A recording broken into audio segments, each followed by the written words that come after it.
Welcome to my channel IIT Olympiads and AP Physics with Ambarish. I'm posting this video after about 4 or 5 days. Had been very busy with my teaching work and paper making work, so it took me 4 days to in fact I'd been consistently working on this video, but didn't find time to make the video finally, so today I'm making after about 4 or 5 days, and I'm sure you're going to love this video. So this video is about controversy. Many students, they observe that there's a difference in answer between the same problem that is given in H.C. Verma, that is the 31st chapter worked out example 16th, where there is a capacitor which is immersed in a liquid dielectric, and the dielectric is rising in the capacitor, and we are supposed to calculate the height h. So this is the worked out example in H.C. Verma, and the same problem exists in Irodov also.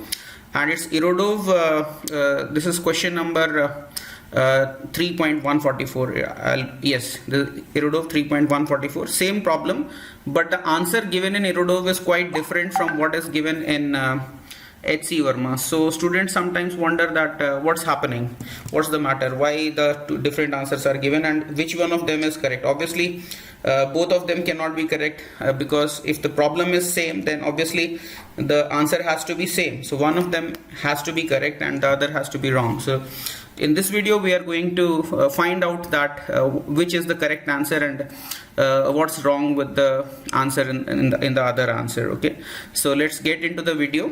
So this is the screenshot from H.C. Verma. You can see that this is the problem statement. A parallel plate capacitor is placed in such a way that its plates are horizontal, and the lower plate is dipped into a liquid of dielectric constant K and density rho. This is the 23rd problem, but the figure is 31W16. Okay, so keep that in mind if you want to locate this in H.C. Verma. Okay. The liquid has dielectric constant K and the density of this liquid is rho. Each plate has an area A. The plates are now connected to a battery which supplies a positive charge of magnitude Q to the upper plate. We have to find the rise in the level of the liquid in the space between the plates. Now the rise will depend on what is the total charge on the plate. So whether or not it's connected to the battery, the same amount of charge Q is given to the plates, and even if you disconnect the battery, the rise in level has to be same. So it doesn't matter whether there's a battery or not. Okay, so the important thing is that charge Q is there on the plates, and we have to find the rise in the liquid level in terms of this charge Q. Okay, so now this is the problem in H.C. Verma, and you can see that exactly same problem. This is the language in Irodov. So a parallel plate capacitor is located horizontally so that one of its plates is submerged into a liquid while the other is over its surface, like this figure is given 3.33. The permittivity of the liquid is equal to epsilon. Actually Irodov uses epsilon for K whenever he's calling permittivity. Actually Irodov means actually dielectric constant. So those of you who have solved Irodov, you know this very well, that Irodov use epsilon for dielectric constant. Okay, and its density is equal to rho. To what height will the level of the liquid in the capacitor rise after its plates get a charge of surface density sigma? So it's exactly the same problem, except that in H.C. Verma charge Q is given, whereas here the charge density is given, so Q is nothing but sigma into area. So essentially it's the same problem, and the answer given in H.C. Verma is this: H is K square minus 1 into Q square upon 2 A square K square epsilon naught rho G. Okay, whereas the answer in Irodov is this epsilon you can consider as K. So there is K minus 1 into sigma square upon 2 epsilon naught K rho G. So here the factor is K minus 1 upon K, you can say that. Okay, whereas here it is K square minus 1 upon 2K square, other things being the same, because sigma square, so Q square upon A square, you can just think of it as sigma square. So sigma square is as it is here, and 2 is coming as it is, and epsilon naught is coming as it is, and rho G is coming as it is. But instead of K square 1 minus 1 upon K square, the Irodov answer has got K minus 1 upon K. So what's happening here? Let's try to see. In fact, in H.C. Verma, same pressure is assumed at the same level as the outside level, but it turns out that in a dielectric there is excess pressure which has not been considered in the H.C. Verma solution. So what exactly I mean by that? So let me try to explain that.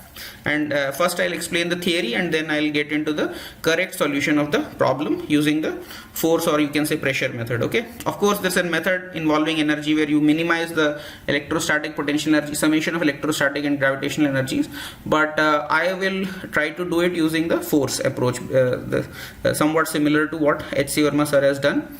However, by considering the accurate excess pressure.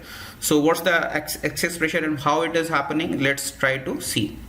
So what causes the excess pressure in a dielectric? Now consider this a capacitor, let us say, and the capacitor is let me use a laser pointer. So the capacitor is immersed, let us say completely immersed in some liquid dielectric. Okay, so all of you know that there is a fringing field.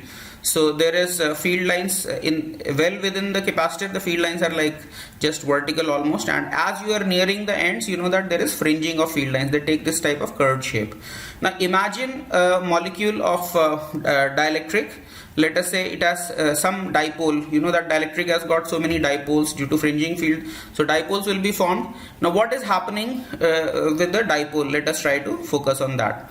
So consider this field line, and this is highly exaggerated view of dipole. Actually dipole is going to be very, very small as compared to the dimension shown here. So minus q is the negative charge of the dipole and plus q is the positive charge of the dipole. So you know that positive charge will experience the force along the field line, and the negative charge will experience the force against the field line. So you can see that this dipole, what's the resultant force? So there is a force over there given by the red arrow, and this is another force given by the green arrow. So resultant force on the dipole is going to be like this. So because of that, you can see that this dielectric liquid is getting sucked into the capacitor plate. So here also the liquid is getting sucked in, and here also similarly liquid will have a tendency of getting sucked in. And if it has a tendency of getting sucked in, so there will be an excess pressure in this region because liquid is coming and pushing against each other. Okay, liquid molecules are pushing against each other, so there is an excess pressure in this region. So this is the one reason for excess pressure in the dielectric. Okay, so fringing of the field. Now there is one more reason, and this is not very well given in the textbook, so most of the textbooks do not address it very well, so I'll try to explain that in detail. So I hope you understood, and this is also the reason why a dielectric slab gets sucked in. So this is fringing of the field. Now what is the other point? That is a very subtle point, and you need to pay very careful attention. You won't find it in most textbooks. So what is that? The second reason of excess pressure on the dielectric metal boundary is the field gradient near the dielectric. There's supposed to be an E over here, so sorry about that spelling mistake. So field gradient near dielectric metal boundary due to the dielectric boundary due to the finite thickness of boundary charge layer. So I messed it up, I've used dielectric twice, but let me state it simply. So field gradient near the dielectric metal boundary due to the finite thickness of the bound charge layer. Now what happens in most of the textbooks, if you see, we show the polarized charge as a very thin single zero thickness layer, polarized charge. Positive plus q polarized and minus q polarized you show as very thin layer, but actually this layer has got a finite thickness. So let's say this little green charge you are seeing, this is the bound charge due to the separation of charges in the dielectric. So what will happen? Well within the volume of the dielectric there is no net accumulation of charge, but as you are nearing the boundary, this charge gradually builds up. It's not that it's just a zero thickness of sheet. There is some finite thickness in which this charge is building up, and here also there is some thickness of charge in which the bound charge is building up. So real situation is like I've shown shaded. So green is like shaded bound positive charge, and the red is like red shaded is like bound negative charge, okay, due to the dielectric. Now what will happen? Imagine a dipole in this region, in let us say this minus q region. So if you consider a dipole in this region, obviously everywhere there is a pair. Charges will exist in pairs in dielectric. The negative and positive charge don't go very far from each other. So just consider a dipole in this region. So negative charge will be facing this plus q plate. This is the capacitor plate having charge plus q, and this is also the thick one is the capacitor charge. Okay, metal plate, thick ones are metal plates and shaded ones are dielectric charges. So if you consider a dielectric, if the dipole in this region, you will see that the negative charge exists in slightly higher field as compared to the positive charge. okay, because the field will be varying. Why? Because the dielectric is the charge is distributed in a some thickness. It's not that it's concentrated at a zero thickness layer. What will happen here? This negative charge is strongly attracted to the green capacitor plate, you can say. And the positive charge is relatively weakly repelled because there's a field gradient over here, okay. So as a result, this dipole is strongly attracted to the metal plate and it will push strongly against this metal plate. To make it more concrete, you can see that we think that generally inside the dielectric, without dielectric the field is E naught. We just say that within the dielectric it is E naught by K, but it's not like that. It all of a sudden here it is E naught and then it goes to E naught by K. What happens in this thin layer? What happens just beyond this thin layer? Just consider the metal dielectric boundary, exact metal dielectric boundary. There the field still is E naught. It's not that it's E naught by K immediately. So it is, the field is still E naught, and as you are going into this, passing through this dielectric layer, the field is gradually decreasing, and finally when you are well past this shaded region into the white region, then it is E naught by K. It's not that all of a sudden it has become E naught by K. So there's a field gradient which is causing a differential force on the dipoles in this thin layer, okay.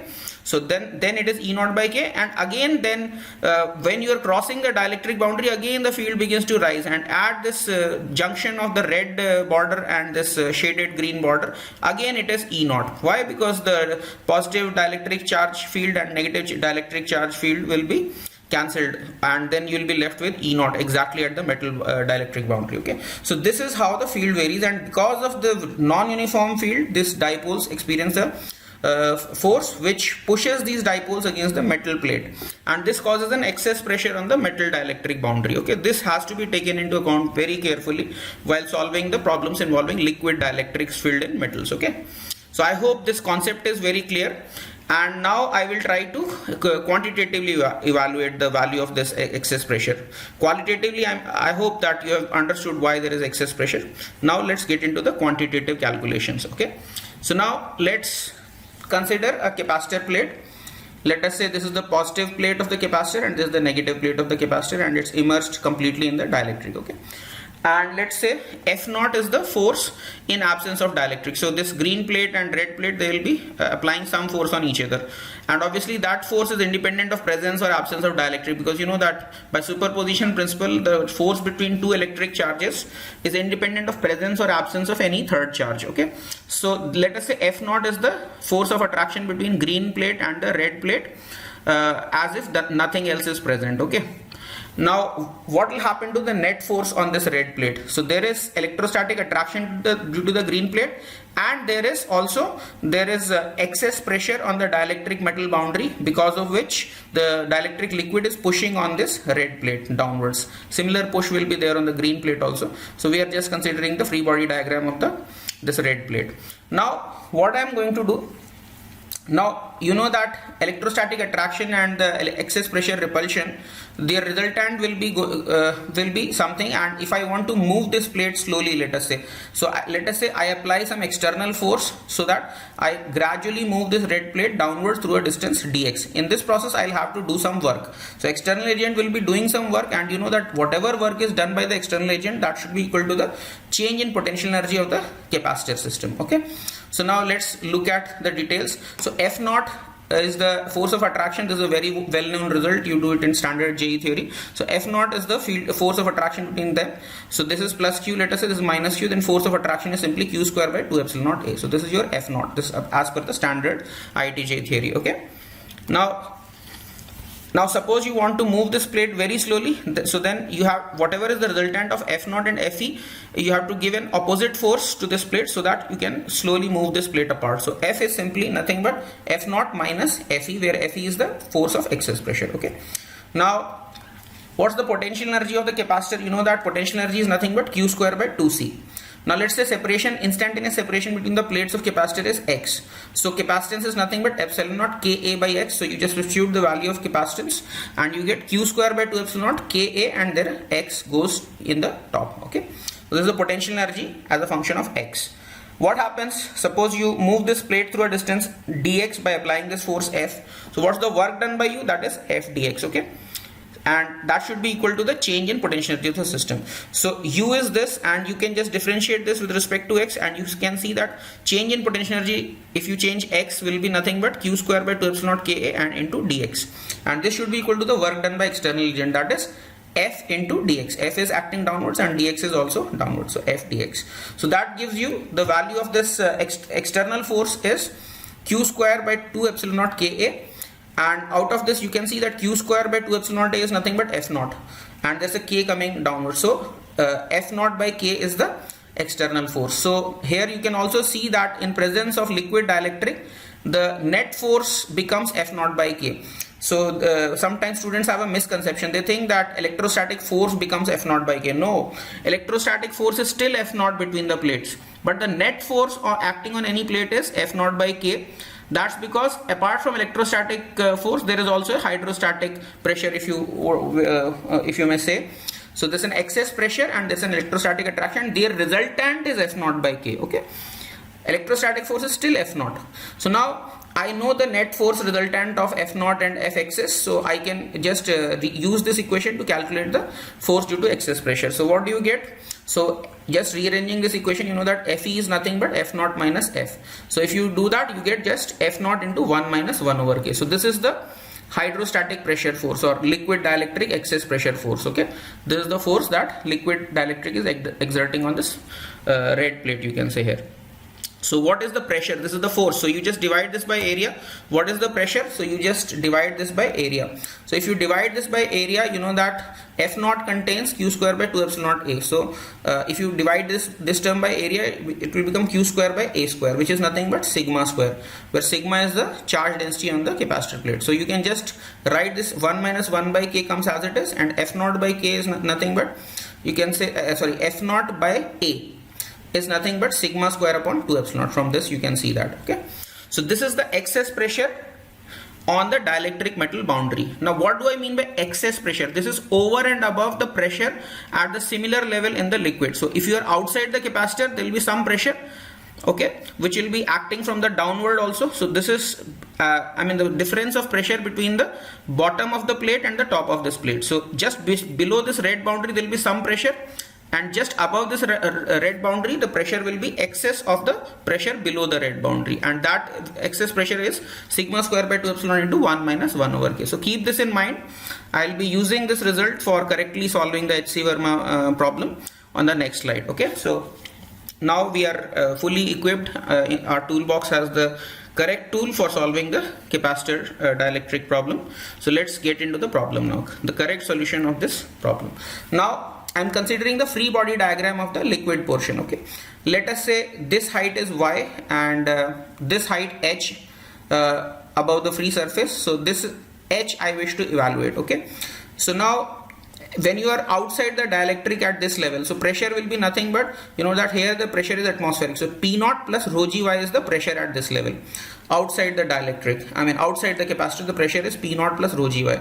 So at this level the pressure is P naught plus rho g y just below this plate. So what will be the pressure just above this plate? That will be P naught plus rho g y plus the excess pressure that we calculated on the previous slide. So now I can just do the free body diagram of this pinkish shaded part of the liquid dielectric. So what is the force? You know that since this dielectric has got some negative charge at the top and some positive charge at the bottom, or other way around, so electrostatic force becomes zero. Now what I can do, just hydrostatic pressure, excess pressure force, I can balance with the weight of the dielectric. So let me write the force balance equation. So what is the force from the bottom?